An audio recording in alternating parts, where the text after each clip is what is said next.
그래서 15절까지만 읽겠습니다.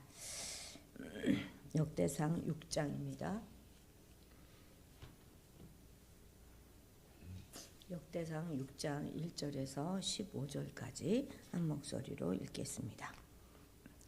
레위의 아들들은 게르손과 그앗과 무라리요, 그앗의 아들들은 아물람과 이슬과 헤므론과 우시엘이요, 아므람의 자녀는 아론과 모세와 미리암이요, 아론의 자녀는 나답과 아비후와 엘르아살과 이다말이며, 엘르아살은 비느하스를 낳고 비느하스는 아비수아를 낳고 아비수아는 붓기를 낳고 붓기는 우시를 낳고 우시는 스라히야를 낳고 스라히야는 무라요스를 낳고 무라요스는 아마랴를 낳고 아마랴는 아이둡을 낳고 아이둡은 사독을 낳고 사독은 아히마아스를 낳고 아히마아스는 아사랴를 낳고 아사랴는 요하난을 낳고 요하난은 아사랴를 낳았으니 이 아사랴는 솔로몬이 예루살렘에 세운 성전에서 제사장의 직분을 행한 자이며 아사랴는 아마랴를 낳고 아마랴는 아히둡을 낳고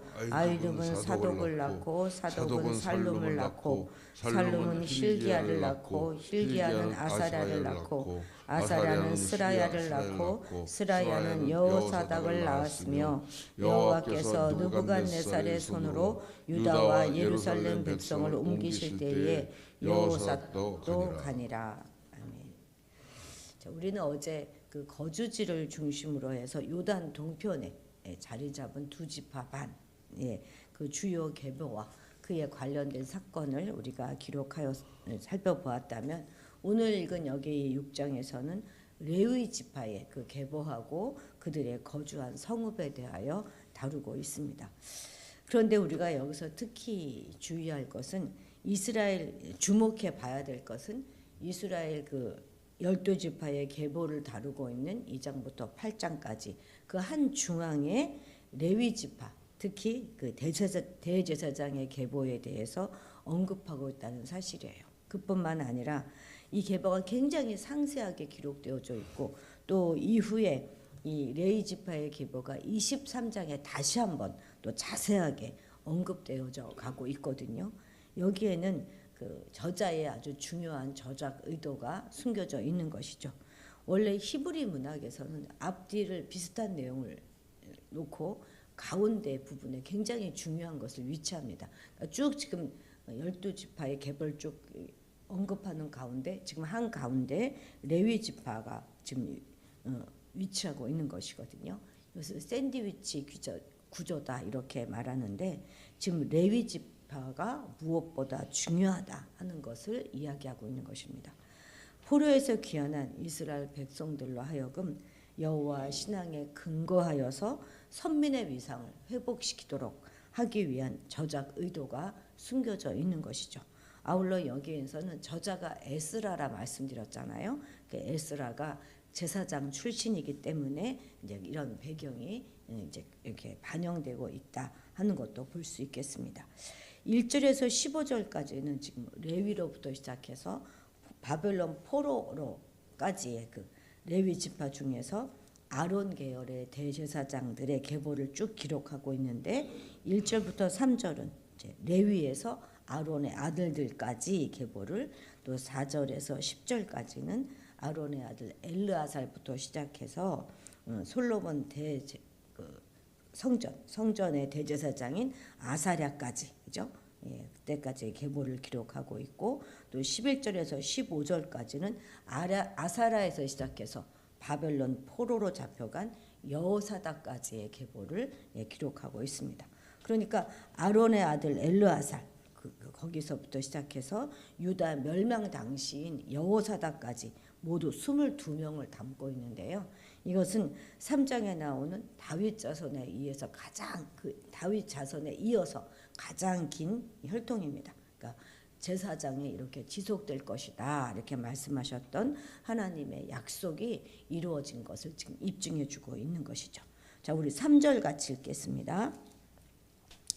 아므람의 자녀는 아론과 모세와 미리암이요, 아론의 자녀는 나답과 아비후와 엘르아살과 이다말이며, 지금 아론의 아들들을 쭉 언급하고 있는데 그 아들들을 보시면 나답과 아비후는 아론의 자손, 아론과 모세 있고 또 그죠? 아론의 자녀는 되어 있잖아요. 아론의 자녀는 나답과 아비후. 나답과 아비후는 어떻게 됐습니까?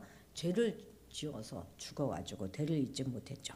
그리고 이다말의 가문은 엘리와 그 아들이죠. 엘리, 그러니까 홈리와 비느하스 그들의 죄로 인하여 쇠퇴했을 뿐만 아니라 솔로몬 등극 당시 아비아달의 반역으로 제사장직을 박탈당하게 됩니다. 그래서 이제 엘르아살만 남았죠. 그래서 사실 출애굽기를 보면 하나님께서 이스라엘 백성과 언약을 맺으실 때 이것을 확증하기 위해서 이스라엘의 대표를 부르시거든요. 이때 아론과 모세 또 그를 돕던 70명의 장로들을 다 불러줬을 뿐만 아니라 이 외에도 나답과 아비후까지 함께 부르셔서 그들 모두에게 하나님의 영광을 보여주셨거든요.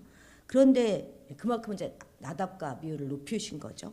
그들은 이렇게 이제 하나님으로부터 분에 넘치는 은혜와 축복을 받았음에도 불구하고 참으로 망령되이 행동했잖아요. 하나님께서 명하시지도 않은 그런 불을 가지고 자기 마음대로 분양하였다가 하나님의 심판을 받아서 그 자리에서 다 죽고 말았습니다. 그런데 이 심판 후에 하나님께서 바로 뭐라고 말씀하셨냐면 아론과 그 자손들에게 회막에 들어갈 때는 포도주와 독주를 마시지 말라 이렇게 명령하셨단 말이죠. 그러니까 이것으로 보았을 때 이들이 아마도 이러한 망령되의 행동을 하기 바로 전에 어떤 독주에 취해 있었던 것은 아닌가 이렇게 우리가 짐작해 볼 수가 있죠. 그러니까 거룩한 직분을 맡은 자일수록 평소에 몸가짐에 더욱 조심하여서 삼가해야 한다는 것을 말씀하고 계시는 것입니다. 이것은 결코 이들만의 지나간 이야기가 아니라 바로 오늘 우리 가운데도 얼마든지 일어날 수 있는 일이기도 합니다.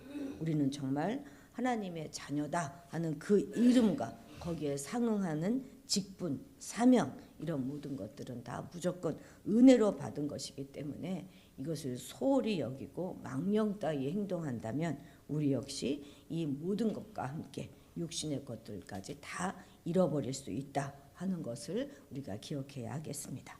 자, 8절 같이 읽겠습니다. 아이룹은 사독을 낳고 사독은 아히마아스를 낳고 사독은 다윗 시대에 아비아달과 더불어 제사장 위치에 있었던 사람이에요. 그런데 아직 성전이 지어지기 전이었기 때문에 그 다윗 시절의 사독은 하나님께 대한 왕실 제사가 주로 드려졌던 기브온 상당의 제사장이었고 그리고 아비아달은 하나님의 언약궤가 안치되어 있었던 예루살렘의 제사장이었습니다.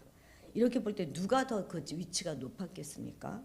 물론 아비아달이었을 것입니다. 왜냐하면 이스라엘의 중심은 기브온이 아니라 예루살렘이고 하나님의 언약의 상징인 언약궤가 있는 것이 바로 예루살렘 장막이 그 언약궤가 있었던 예루살렘 장막이 기브온의 장막보다 더 중요한 위치에 있었기 때문일 것이죠. 그런데 이제 솔로몬 왕이 즉위하고 나자 이들의 위치는 완전히 역전되어져서 아비아달은 제사장 위치에서 완전히 쫓겨나게 됩니다. 반면 사독은 명실상부한 이스라엘의 유일한 대제사장이 되고 그 가문의 지위는 신구약 중간기까지 계속돼요. 그래서 마카비 시절까지 계속됩니다. 도대체 무슨 일이 있었기 때문에 그렇게 되었을까요? 사독은 사울이 죽고 다윗이 왕위에 올랐을 때부터 시작해서 압살롬이 반역하여서 다윗의 생명이 아주 위태로워졌던 그때까지 해도 다윗을 헌신적으로 도왔어요. 물론 이때만 해도 아비아달 역시 다윗의 진영에 있었습니다. 그러나 다윗이 죽자 아비아달은 솔로몬 왕위를 찬탈하려고 했던 아도니아 진영에 들어가서 거기에 가담하여서 역모를 꾀하게 됩니다. 그래서 마침내 왕위에 오른 솔로몬에 의해서 아도니아는 죽임을 당하고 아비아달 역시 제사장직에서 쫓겨나고 말았습니다. 그 대신에 사독이 유일한 대제사장으로 임명되어서 그 지위가 마카비 시대까지 계속되게 된 것입니다. 이것은 하나님 앞에 두 마음을 품었던 자와 전심으로 헌신하는 자의 운명이 어떻게 달라지는가 하는 것을 보여주는 좋은 예라 할 수 있겠습니다. 오늘 우리는 하나님을 섬김에 있어서 아니 더 나아가서 이 세상을 살아감에 있어서 아침과 저녁이 다르게 말과 행동이 달라지는 그 세상을 본받지 말고 비록 어리석어 보일지 모르겠으나 처음과 끝이 동일한 믿음과 자세를 견지하는 그런 자들이 되어야 할 것입니다. 또한 거짓을 일삼고 아침 저녁으로 그냥 그 말과 행동이 달라지는 그런 자들의 잠시의 영광을 바라보고 속상해하지도 말아야 하겠습니다. 하나님이 살아계시기 때문에 반드시 그들을 심판하실 것입니다. 또 정직하고 전심으로 살아왔던 자들을 높이실 거예요. 이에 대한 믿음을 결코 잃지 마시기 바랍니다. 우리 역시 잠시의 그 불이익과 또 어려움을 당한다 할지라도 궁극적으로 하나님과 세상의 신뢰를 쌓음으로 더 큰 칭찬과 축복을 받는 그런 자들이 되어야 하겠습니다. 14, 15절 같이 읽겠습니다. 아사랴는 스라야를 낳고 스라야는 여호사닥을 낳았으며 여호와께서 느부갓네살의 손으로 유다와 예루살렘 백성을 옮기실 때에 여호사닥도 가니라. 아멘. BC 586년에 이제 망하잖아요. 남유다가 시드기야 제11년에 바벨론은 제4차로 예루살렘을 침공하여서 성전을 다 파괴하고 또 성전 기물을 다 탈취하여 갔습니다. 그리고 이와 함께 제사장 스라야를 포함한 많은 사람들을 포로로 잡아가요. 그래서 하마 땅 림나에서 이 모두를 다 죽이고 말았습니다. 그리고 그때 스라야의 아들이었던 여호사닥은 다른 유다 사람들과 함께 바벨론에 포로로 끌려갔는데 이후 그의 아들 여호수아만 수룹바벨과 함께 귀환한 것으로 보아서 이 여호사닥은 그 포로 기간 중 그 바벨론에서 사망한 것으로 추측하고 있습니다. 그런데 여호사닥은 실제적으로는 제사장이 아니었거든요. 그럼에도 불구하고 지금 역대기 저자는 본서의 기록 목적에 맞추어서 몇몇 제사장의 이름을 막 생략하면서도 사실상 제사장이 아니었던 여호사닥의 이름은 마지막에 이렇게 딱 포함시키고 있습니다. 그것은 하나님의 약속이 성취되었다 하는 것을 기록하기 위함입니다. 그러니까 이스라엘의 죄가 돌이킬 수 없을 만큼 깊어졌을 때 하나님께서는 경고하신 대로 바벨론을 통해서 철저히 심판하셨습니다. 그렇지만 그 속에서도 이전에 하셨던 아브라함과 다윗과 하셨던 그 약속을 성취할 길을 열어 놓으신 거예요. 그것이 바로 이 본절의 여호사닥인 것입니다. 왜 포로로 잡혀갔던 그 여호야긴의 왕의 그 머리를 들어서 감옥에서 풀려나게 하심으로 다윗의 혈통으로 왕들의 역사가 이어지게 하셨잖아요. 마찬가지입니다. 제사장도. 이 여호사닥은 성전이 파괴되고 이스라엘이 초토화된 그런 상황에서도 이방 땅에서 생명을 보존하여 아들을 낳은 거예요. 그 아들이 바로 수룹바벨 성전을 지을 때 제사장이었던 그 여호수아, 곧 예수아라 그러죠. 예수아인 것입니다. 그러니까 1절에서 15절까지 이르는 족보는 단순한 이스라엘 제사장들의 족보임과 동시에 하나님께서 약속을 어떻게 이루어가고 계시는가 하는 것을 또 다른 방법으로 보여주고 있는 것이라 할 수 있습니다. 때문에 우리가 열린 눈으로 이 족보들을 잘 들여다보면 약속에 대한 하나님의 신실하심과 그것을 성취해 나가시는 오묘한 손길을 생생하게 볼 수 있는 것이죠. 자, 이제 성경에 기록된 모든 약속은 사실상 그리스도를 통해서 다 성취되었습니다. 이제 유일하게 남은 것은 무엇이죠? 주님의 재림 약속뿐이라 할 수 있습니다. 세상 사람들은 이 재림 약속에 대해서 아주 노골적으로 조롱하고 부인하고 있고 우리 믿는 자들 역시도 재림 약속에 대하여 의구심을 갖는 경우가 참 많습니다. 그러나 하나님께서는 당신의 종이 기록한 짧은 제사장의 족보를 통해서도 그 약속에 대한 신실하심을 우리에게 분명하게 보여주고 계시지 않습니까? 따라서 우리는 세상이 무엇라 말하든 영적인 눈으로 약속을 이루시는 하나님의 손길을 보면서 재림을 기다릴 뿐만 아니라 성도의 보호와 인도 또 승리와 영광에 이르기까지 하나님 주신 모든 약속을 굳게 믿으며 흔들리지 않는 견고한 그런 성도들이 되어야 하겠습니다. 자, 레위 지파에게는 하나님이 그들의 기업이 되어 주셨기 때문에 따로 기업을 분배받지 않았습니다. 땅을 분배받지 않았어요. 대신 그들이 거주할 그런 성읍과 목초지를 얻었고 백성들이 하나님께 드리는 그런 화제물과 11조를 보수로 받았습니다. 그래서 그들의 생계는 그들이 전적으로 하나님을 의존하고 또 백성들이 하나님께 순종해야만 가능했던 것이죠. 창세기 49장의 그 야곱의 예언들을 볼 때 레위의 후손은 이스라엘 가운데 흩어져 살 것이다 하는 그렇게 예언했거든요. 야곱이. 그 야곱의 예언 그대로 요단 동서편에 48개 성읍에 레위들은 흩어져 살았습니다. 이들 제사장들은 성전에서 봉사하면서 이스라엘 전역에 흩어져서 거주하면서 또 율법을 가르치고 백성들이 하나님의 말씀에 따라 살아가도록 인도하는 그런 역할을 맡은 것이죠. 이것은 바로 이스라엘은 성전과 말씀을 중심으로 살아야 함을 보여주는 것이고 이때 레위의 역할은 정말 중요하다 하겠습니다. 레위들이 다 흩어져서 백성들을 가르쳐야만 했으니 말입니다. 그런데 이스라엘 백성들은 결국 어떻게 됐습니까? 말씀대로 살지 못했고 우상 숭배하고 범죄하고 어려운 이웃들을 오히려 학대하고 무관심하고 그렇게 함으로 해서 하나님의 징계를 받아가지고 결국은 다 나라까지 망했다 하는 것은 무엇을 말해주는 것입니까? 이 레위들이 제대로 그 기능을 수행하지 못했다 하는 것을 말해주는 것입니다. 그래서 그렇게까지 유다는 징계를 받게 된 것이죠. 그럼 오늘날 이 레위의 역할을 하는 사람들이 누구겠습니까?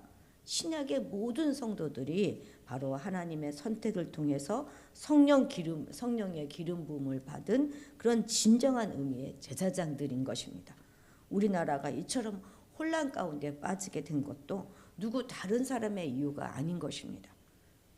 정치를 잘못해서도 아니고 바로 우리 성도들이 말씀 앞에 바로 서지 못했기 때문이에요. 우리 교회가 하나님의 사명을 다 감당하지 못했기 때문입니다. 하나님을 섬기는 일도 그랬고 또 이웃을 돌보고 사랑하는 일에도 진실되이 임하지 못하고 그저 자신의 그런 부귀 영화를 위해서 세상과 똑같이 아니면 세상보다 더 심하게 몰두했기 때문인 것입니다. 이제 우리는 더욱 철저히 회개하면서 있는 자리에서 최선을 다하여 살아가야 하겠습니다. 그것이 바로 애국하는 길이고 그것이 바로 하나님께 충성하는 길이고 나의 가정과 이 사회를 살리는 길이다 하는 것을 다시 한번 깨닫고 우리가 다시 더 거룩한 하나님의 백성이 되기 위하여 오늘도 몸부림쳐야 하겠습니다. 기도하시겠습니다. 신실하신 하나님, 오늘 이 아침 레위 족보를 일부 살펴보면서 그 안에도 곳곳에 숨어있는 하나님의 섭리와 도우심과 인도하심을 찾아보게 하심을 감사드립니다. 하나님께서 우리에게 주신 모든 언약의 말씀들은 마침내 반드시 이루어질 것을 믿습니다. 그저 우리들끼리 길을 쓰며 살아가는 것 같아도 결국 모든 것이 다 하나님의 은혜이며 돌보심이었음을 다시 한번 고백합니다. 우리나라의 모든 상황 가운데서도 하나님께서 이와 동일하게 일하실 것을 믿습니다.